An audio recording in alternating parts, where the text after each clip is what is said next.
They want to say something. Is that all right? All right, hold on. President Trump, you have the best crowd in the world. What do you guys have to say to President Trump? Thank you. That was the footage of ordinary Israelis thanking Donald Trump for a ceasefire that Benjamin Netanyahu once scoffed at. And watching them, you feel pity and a strange clarity. Israel may boast nukes and the region's most lethal military and intelligence apparatus, yet Gaza's resistance has proven there are limits to that power. Until every hostage, every 48 of the hostages are home. Thank you so much. Blessed be the peacemakers. God bless you, Mr. President. God bless America. Thank you very much. You just take care of yourselves. The hostages will come back. They're all coming back on Monday.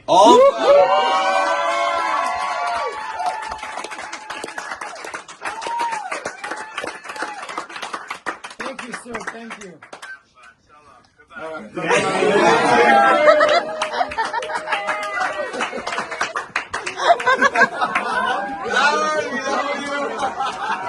The fighters in Gaza have forced a humbled moment on a regime that long assumed impunity, but there are still reports that Israel is still fighting.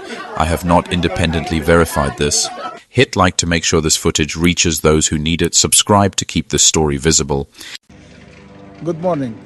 Has it done and the Israeli genocide in Gaza stopped? We don't know. Since Trump's declaration that the Palestinian resistance and the Israeli occupation agreed on the ceasefire, the Israeli occupation forces have been pounding Gaza from the air, sea and the ground. They have killed 3 people, including a child, exactly here behind me.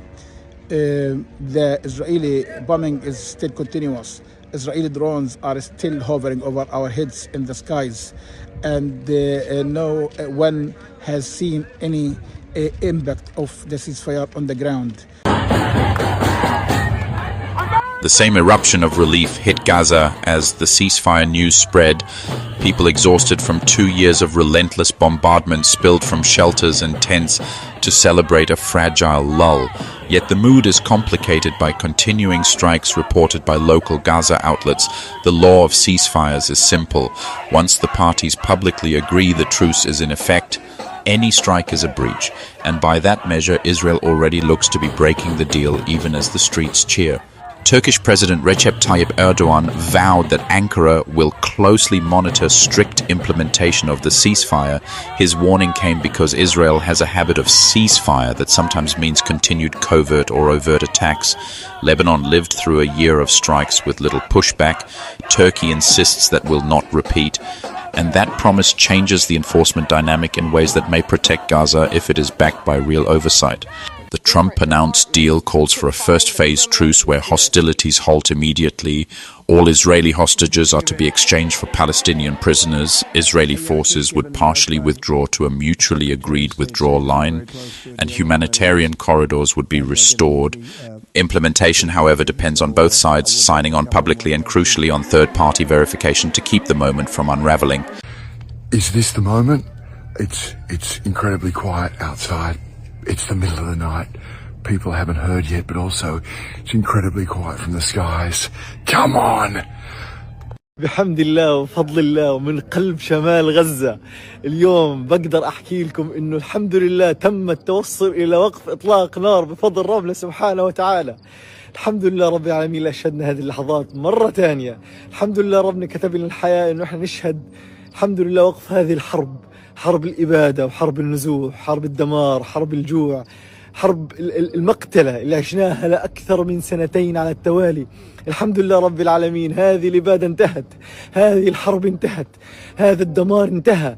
الحمد لله رب العالمين اليوم غزة حتقدر انه هي ترجع تنام من اول وجديد بأمان وبسلام. اهل قطاع غزة حيرجعوا لبيوتهم حتى لو كانت مدمرة. معليش تقلقوش علينا، بنرجع نعمرها احسن من قبل وبنرجع نبنيها احلى من قبل بإذن الله سبحانه وتعالى. Around the world, protesters are pouring into the streets to demand the deal be enforced. In New York, demonstrators are pressuring the US government to force Netanyahu to respect the ceasefire and to push for immediate Palestinian state recognition. In Europe, tens of thousands are demanding the release of Samud flotilla prisoners and exposing the undemocratic brutality of Tel Aviv's policy. The global push matters because international pressure can turn a paper truce into something enforced rather than merely declared. As a Westerner and as a white person, I would have some degree of privilege if I ever found myself incarcerated by the Israelis, but to come face to face with the level of sadism and inhumanity that they display was really quite shocking to me. I mean, in the 5 or 6 days that we were incarcerated, no access to doctors, no access to medicine, no contact with the outside world, no lawyers, no yard time.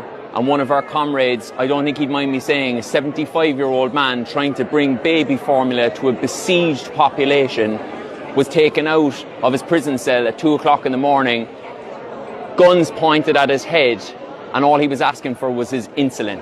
They wouldn't give the man insulin for 3 or 4 days. In my opinion, they were very happy to let him die. So it's not even a patch on what Palestinians are going through, but that was on my mind the whole time. I was thinking, if they're treating me like this with the passport I have and the privilege I have, imagine what they're doing to Palestinians in prisons, many of whom are children. And I can't countenance that my government or any Western government still has diplomatic relations with a state that kidnaps humanitarians in international waters and brings them to a torture prison camp and denies them their basic human rights. You know what? We didn't get water. We were drinking toilet water for 3 or 4 days.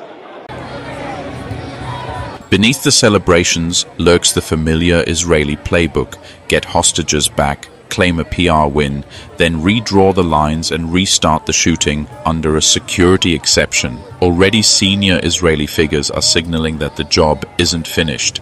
Finance Minister Smotrich's comment that Hamas must be destroyed after the exchange is a flashing red light. History shows the pause can be temporary.